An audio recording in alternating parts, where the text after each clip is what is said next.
The Shure Aonic 50s are Shure's first pair of over-ear ANC headphones. Now, even though these headphones have a really solid foundation to them, like I said in their full review, for me, the Shure Aonic 50s are a hard pass because performance-wise, they have a lot of room for improvement. And when you're charging $400 for your headphones, you really gotta be on your A game because the premium ANC headphone market is really competitive. Especially when you gotta compete against well-established and very popular options like the Sony 1000XM3s and the Bose NC 700s. Now, first off, there's price. Since the Shures retail for $400, that's definitely going to open them up to more scrutiny. Now, the Bose NC 700s also retail for $400, and the Sonys retail for $350. But since the Sony 1000XM4s are right around the corner, the 1000XM3s can routinely be found on sale for $278. Now, if you want to pick either of these headphones up, there will be a link down below, and if you want to learn more about any of these headphones, please watch their full reviews, because we're only going to be going over their main differences. Now, the next thing I want to quickly address about these headphones are their carrying cases. If you're someone that's planning on commuting with their headphones, then personally for me, the Shures are automatically disqualified because of their huge case that just dwarfs the Sony 1000XM3's case and the Bose NC 700's case. Now, don't get me wrong, Shure's case feels premium and it's going to keep your headphones safe. But this case is just huge. But when it comes to the headphones themselves, I don't have any real problems with the Aonic 50s. They feel extremely sturdy in the hand, and these are a pair of headphones that I feel will stand the test of time. Whereas with both the Sonys and Bose, even though they both have decent build quality, something that I do want to point out about these headphones is that you do notice a sense of wear and tear on them after a year and a half of heavy usage. Mainly, when you extend the headband on the Sonys, they do feel a little loose from when I first got them. And with the Bose, these ear cups don't slide as smooth as they used to. Now, don't get me wrong, both the Bose and Sonys have good build quality, but the Shures just feel more durable. But something that I do have to call out on the Shures is that I absolutely hate the switch that toggles these headphones between Ambient Mode, ANC on, and everything off, and the media controls on these headphones do feel very cheap as well. And also, the leatherette on these headphones does feel very rubbery when compared to the Bose, which feels much softer, smoother, and there's a slight grain to it. And personally, I do prefer Sony's leatherette here as well, because even though this leatherette does feel very synthetic, it doesn't feel rubbery. Now, when it comes to actually wearing these headphones, the Shures are the least comfortable headphones here for a few reasons. Now, first off, these headphones have the most amount of clamping force here, and for me, I gotta say these headphones are not Big Head approved, whereas both the Sonys and Bose are Big Head approved. But also, the Shures have a few other things going against them as well. First off, these headphones are the heaviest headphones here, weighing in at 334 grams, which is above average for ANC headphones. And you really do notice these headphones when they're in your head, and especially when you're walking around with them on. Whereas the Bose weigh in at 263 grams and the Sonys weigh in at 252 grams. So it's much easier to forget that you have these headphones on. But also, the ear pads on the Shures do feel a little more cramped than the ear pads found on the Sonys. And if you're someone that has larger ears or ears that stick out a lot, then you'll definitely want to go with the Bose. But more importantly, since the ear pads on the Shures have so much surface area coming in contact with your skin, the Shures do like to heat up much faster than these two other headphones. And since the Bose have the least amount of surface area coming in contact with your skin, these ear pads heat up the slowest. But overall, personally for me, I prefer to wear the Sonys here because they have a little less clamping force than the Bose, and for me, their ear pads fit me just fine. But if you have larger ears, then you'll definitely want to go with the Bose. Now, when it comes to tech specs, all three of these headphones charge via a USB-C port, as they should in 2020.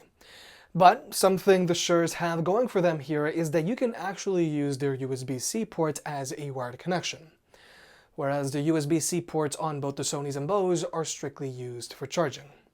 But if you do need to use a wired connection with your headphones, then all three of these headphones have an easy-to-reach audio jack, just in case. Now, when it comes to battery life, I feel that both the Bose and Shures can both do better. Now, they both have an advertised battery life of 20 hours, which should get the job done, but we like to see more of a 25-hour battery life on premium ANC headphones in 2020. But then, there are the Sonys, which have an advertised battery life of 30 hours with their ANC turned on. Now, when it comes to Bluetooth connectivity, both the Shures and Bose can be connected to two devices at the same time, so you can easily hot swap from one device to another, which could be a big deal for some power users out there. Whereas with the Sonys, they can only be connected to one device at a time, so you can't hot swap as easily. Now, ultimately, it's not a huge deal that the Sonys can't be simultaneously connected to two devices at the same time, but it is nice to be able to hot swap, and hopefully that will change with the Sony 1000XM3s, which are right around the corner. And when it comes to watching movies or videos on your phone, all three of these headphones have zero latency across the board, whether you're using an iPhone or an Android device, which is always great. But something I do want to point out here are the supported audio codecs on these headphones. Now, the Bose only have support for SBC and AAC. Now, they're definitely going to get the job done, but the Sonys have support for SBC, AAC, aptX, aptX HD, and they also have Sony's own LDAC. But then, there are the Shures, which have SBC, AAC, aptX, aptX HD, aptX low latency, and they also have Sony's LDAC.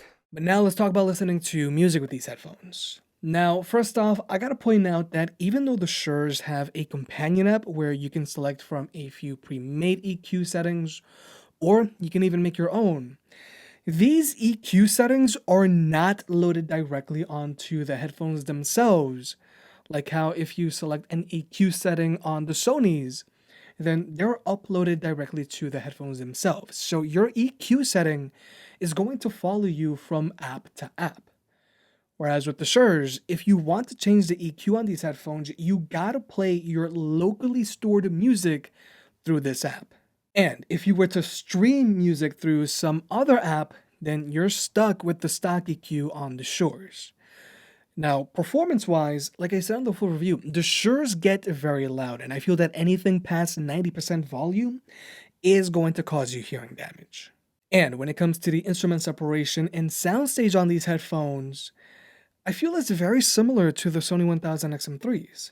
They get the job done, but they can sound a little narrow. Everything just sounds very close together. Now with their stock EQ, the vocals on the Shures are pronounced just like with the Sonys, but their highs are a little more turned up.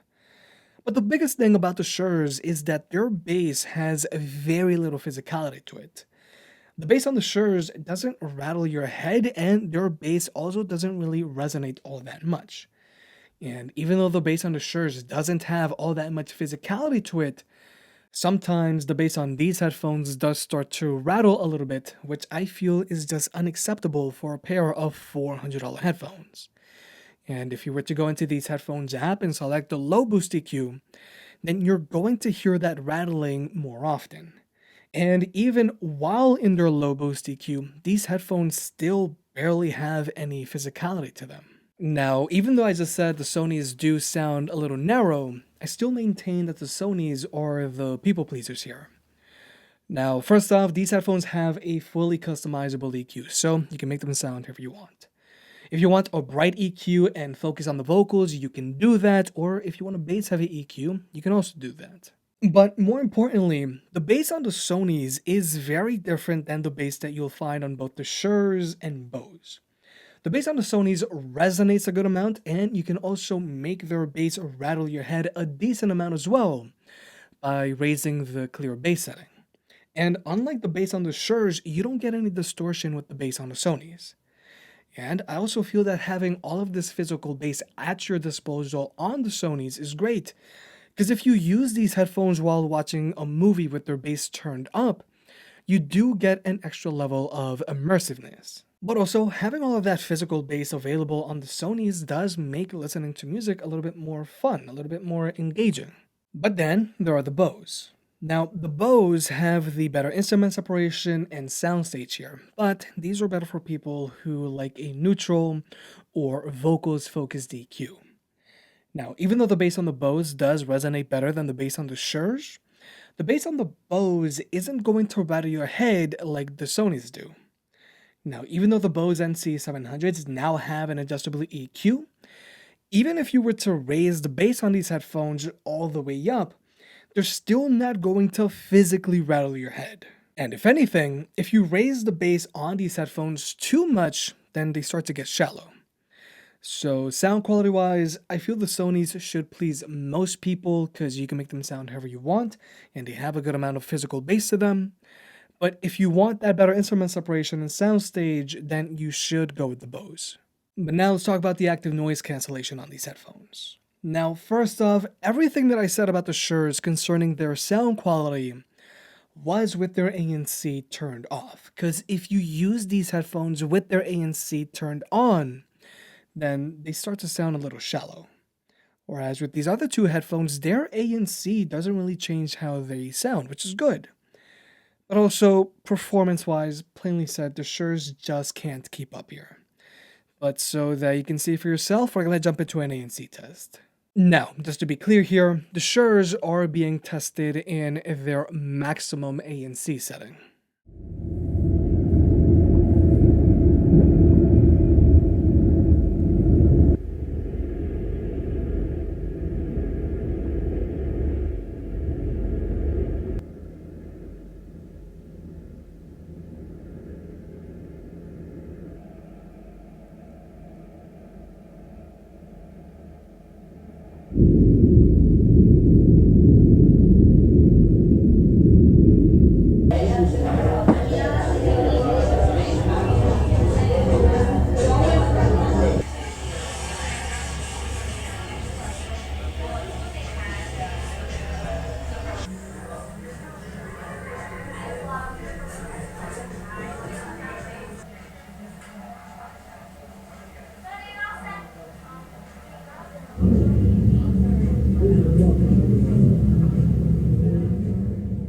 So, like you may have just seen, it's not even close. And, like I said in the full review, the ANC on the Shure Aonic 50s struggles to keep up with $200 ANC headphones, like the Sony 710N and Sennheiser HD 450BTs. But also, the Shures have significantly more cabin pressure than both the Sony 1000XM3s and Bose NC 700s. But overall, the Sony 1000XM3s do have the best active noise cancellation here, because they block out a little more road noise than the Bose, and they manage to block out chatter a little better as well. Now, when it comes to the ambient mode on the Shures, it's a bit of a mixed bag.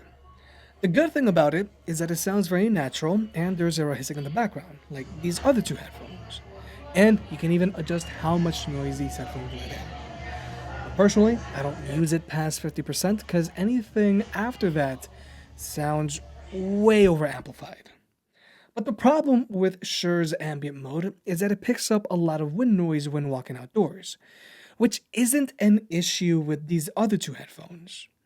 But ultimately, I do feel the Sonys have the best ambient mode here, specifically because it's the active kind, meaning that the ambient mode on the Sonys will actively block out sudden spikes and loud noises, saving you from jump scares, whereas these other two headphones let in everything. But finally, here's the microphone test. Now, like I've said in the past, this isn't the Sony 1000XM3 strong suit, because I do sound pretty muffled. Whereas with the Shure's, I think my voice sounds pretty good, but unfortunately this microphone really isn't doing much to block out this AC unit I've got going here. And even if I were to turn this AC unit turned off, you're still going to hear a slight hissing in the background, and if I stay quiet, you're gonna hear a buzzing. So yeah, that's the buzzing that I'm talking about. So overall, I don't think the microphone on these headphones isn't all that great either because of that constant buzzing. But then there's the microphone on the Bose, which really does sound great. My voice sounds good, and this microphone also does a decent job of blocking out that AC unit. Because if we were to switch over to my lapel microphone, you're going to clearly hear that AC unit. But if we switch back over to the Bose, you don't hear it as much. So if you plan on taking lots of phone calls with your headphones, then the Bose are a no-brainer. But overall, like I said at the beginning of this video, for me, the Shure Aonic 50s are a hard pass. Now, I know this is Shure's first pair of ANC headphones, but if you're jumping into a highly competitive market, then you gotta look at the well-established players and build up from there. Now, personally, I think the Shures have decent build quality and they feel very sturdy in the hand. But if Shure wants these headphones to be a viable option for commuters, then they gotta shrink this carrying case down to a manageable size. And performance-wise, these headphones have a lot of room for improvement. Personally, for me, these headphones sound very average, but their bass also lacks a lot of physicality to it. But also, these headphones need to get an adjustable EQ that gets loaded directly onto the headphones themselves.